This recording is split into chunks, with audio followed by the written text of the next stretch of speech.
hello everyone की खबर আপোনালোকৰ আজি মই কি বনাও তাকে অকনমান আপোনালোকৰ লগত শেয়াৰ কৰিম এয়া সৰু আলু লৈছো মানিমুনি লগত ভাজিবৰ কাৰণে কচু শাক লৈছো মচুৰ দাইলৰ লগত বনাম আৰু মানিমুনি একেবাৰে কেডেলমান কচু শাকখিনি ধুনিয়াকৈ মই ধুই আনি ললো ধুই আনি কুকাৰত মই কচু শাকখিনি দি দিছো তাতে 4-5টা মান কেঁচা জলকীয়া দি দিছো আৰু এটা বিলাহী দিছো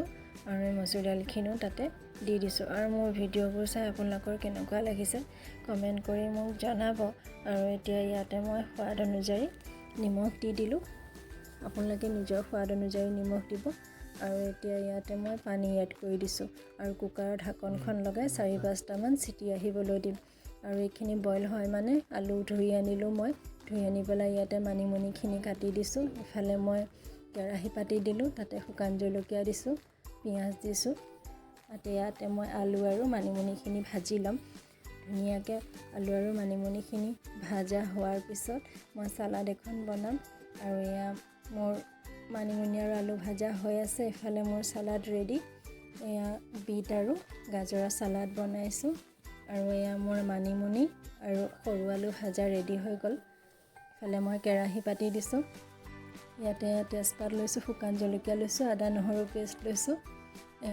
তেলত মই পাঁচফোৰণ দিছো শুকান জলকীয়া দিছো আৰু তেজপাত দিছো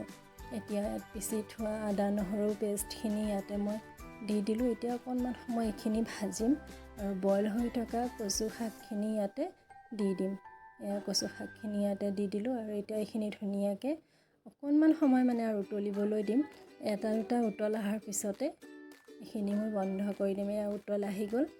আৰু মোৰ কচু শাক তৰকাৰী ৰেডি হৈ গ'ল আৰু ভিডিঅ'টো চাই কেনেকুৱা পাইছে কমেন্ট কৰি জনাব আজিলৈ ভিডিঅ'টো ইমানেই আছিল বাই